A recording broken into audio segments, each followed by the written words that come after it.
সুধী মুসলিম ভাই বোনেরা, আসসালামু আলাইকুম। দীর্ঘ এক মাস সিয়াম সাধনার পর আজ আমরা বাংলাদেশের কোটি কোটি মুসলমান, ধর্মপ্রাণ মুসলমান একসাথে কাঁধে কাঁধ মিলিয়ে ঈদের সালাত আদায় করলাম। তা আমাদের দেশের একটা আপনারা মনে করতে পারেন যে আমি খালি ভুল ধরি না, আমাদের দেশের কালচারটা তুলে ধরি।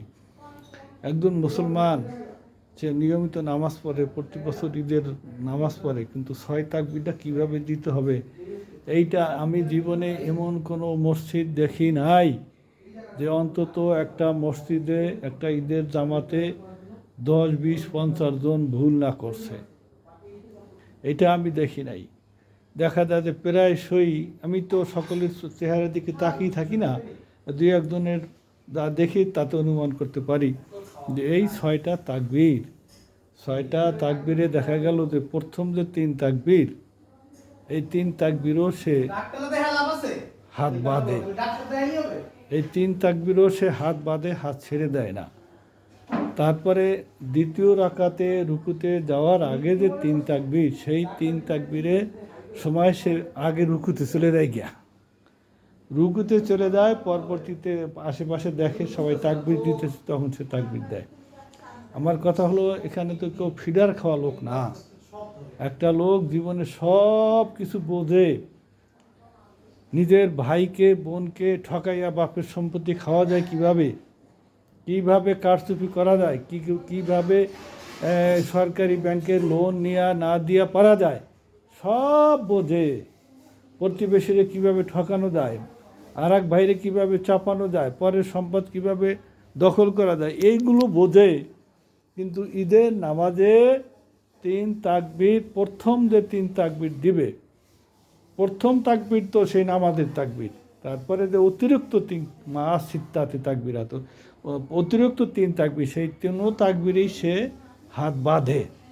তাহলে একটা ভুল করে, দ্বিতীয় রাকাতে যে আবার 3 তাকবীর দিবে রুকুতে যাওয়ার আগে, সেখানে সে রুকুতে চলে যায়, পরে দেখা যায় আশেপাশের লোক রুকুতে যায় নাই, সে আবার তাকবীর দেওয়া শুরু করে। তা আমাদের কেন যে এই ভুলটা হয়, প্রতি বছরই হয়। আমি খুব ছোটোবেলা থেকেই দেখে আসছি এই ভুলটা। আমার কাছে দুঃখ লাগে, সব কিছু বোঝে, এইটা বোঝে না, এটা খালি হুজুরাই বুঝবে।